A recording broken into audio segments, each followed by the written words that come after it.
नमस्कार, कशा आहात तुम्ही? जीवन फोपशे मराठी ब्लॉगमध्ये तुमचे सर्वांचे स्वागत. मंचकावर राहुलजी गांधी उपस्थित आहे. ते आदिवासी समाजाबद्दल आज आपले विचार मांडणार आहेत. चला तर आपण त्यांचं भाषण ऐकूया.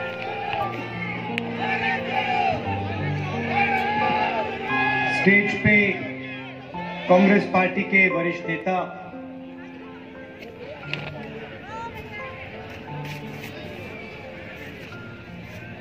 कांग्रेस पार्टी के कार्यकर्ता, प्रेस, आपने मुझे भाषण देने का मौका दिया। ऐसे दिन पे आपने मुझे बोलने का मौका दिया, इसके लिए मैं आप सबका बहुत आभारी हूं और दिल से धन्यवाद करना चाहता हूं। ये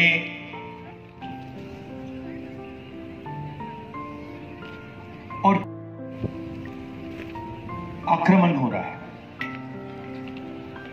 स्टेज से आपने भाषण सुने।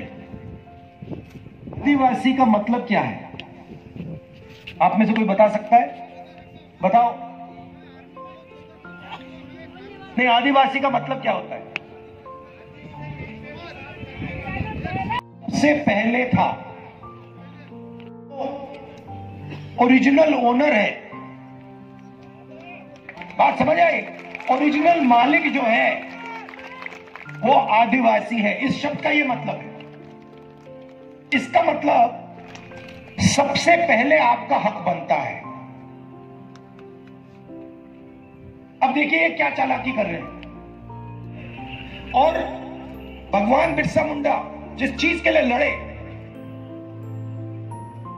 उसी चीज पर वो आक्रमण कर रहे हैं। भगवान बिरसा मुंडा जी ने कहा ये हमारी जमीन है, हम ओरिजिनल मालिक हैं। इसलिए 24 साल की आयु पे वो शहीद हुए। अब बीजेपी के लोग कहते हैं नहीं भैया, आप आदिवासी नहीं हो, आप वनवासी हो।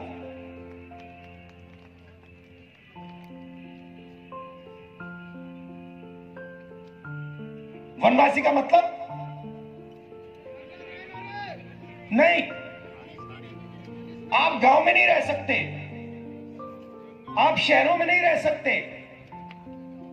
आप कॉलेज यूनिवर्सिटी में नहीं जा सकते, आप हवाई जहाज में नहीं उड़ सकते।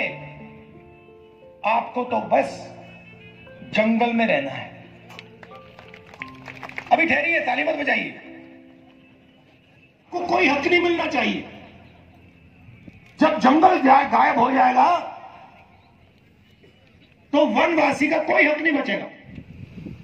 और आपसे ये देश लिया गया, तो अगर आपसे ये देश लिया गया तो आपको कुछ देना भी है। क्या देना है? आपके हक देने हैं, शिक्षा देनी है, स्वास्थ्य देना है, और देश का जो धन है उसका भाग आपको देना है।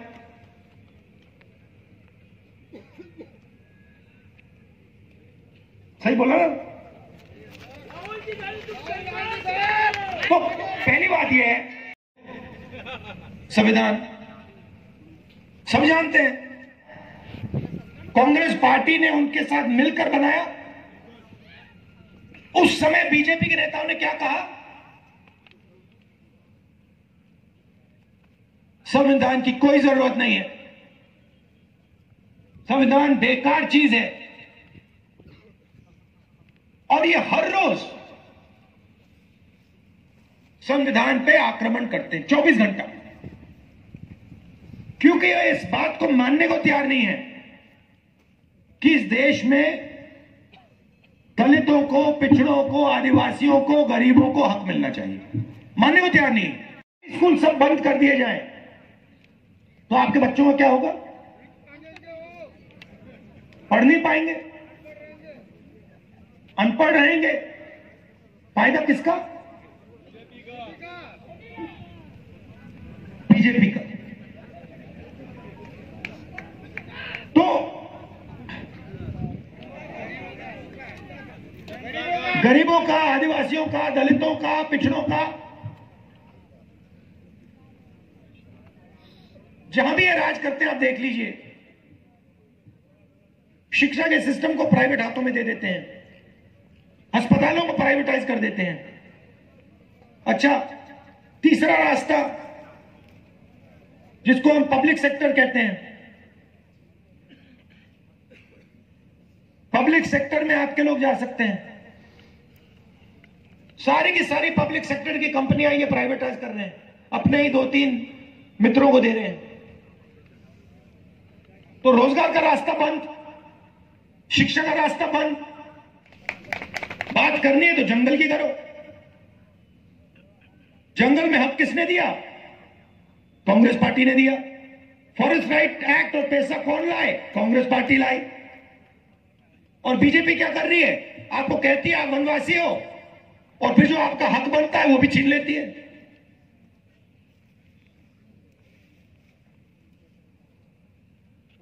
ये सिर्फ आप पर आक्रमण नहीं है,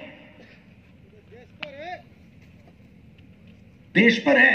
मगर ये जो बिरसा मुंडा उनकी जमीन, इससे बिना आपका काम नहीं होने वाला है।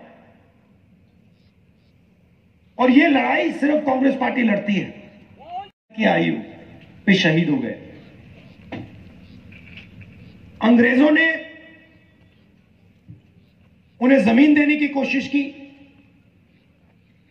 धन देने की कोशिश की, उनको खरीदने की कोशिश की। मुझे तुम्हारा धन नहीं चाहिए, मुझे जमीन नहीं चाहिए, मुझे खरीदा नहीं जा सकता, मुझे अपने लोगों को हक दिलवाना है। मतलब अंग्रेज उस टाइम के सुपर पावर थे, दुनिया में सबसे बड़ी शक्ति थी। और 24 साल के बिरसा मुंडा जी ने, ये आपके चिन्ह है, ये आपको रास्ता दिखाते हैं। अब देखिए बीजेपी के चिन्ह को देखिए, आरएसएस। उन्होंने चिट्ठी लिखनी शुरू कर दी, हमें माफ कर दो, जो भी हमसे चाहते हो ले लो, बस मुझे जेल से निकाल दो। सावरकर जी में और भगवान बिरसा मुंडा जी में फर्क देखिए। 24 साल में ये शहीद हो गए।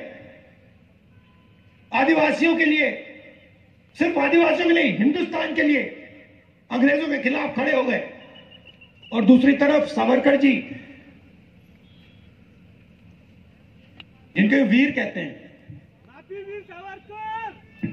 वीर सावरकर। कोई मुझे बता रहा था कि उन्होंने अपने बारे में एक किताब लिखी, लोगों को बताया नहीं कि उन्होंने लिखी है।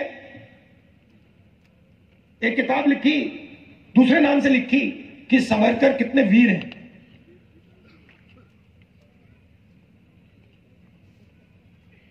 और अंग्रेजों से पेंशन लेते थे, अंग्रेजों से पेंशन लेते थे, कांग्रेस के खिलाफ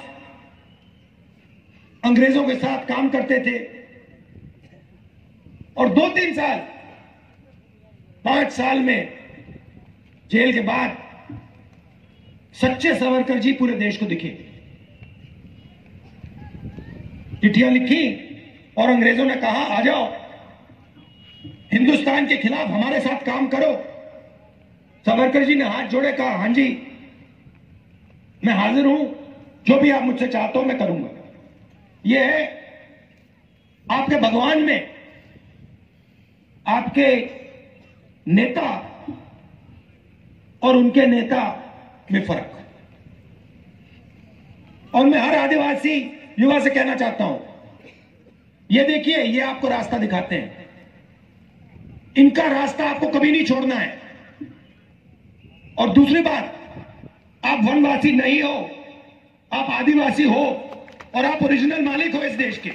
बहुत बहुत धन्यवाद। जय हिंद।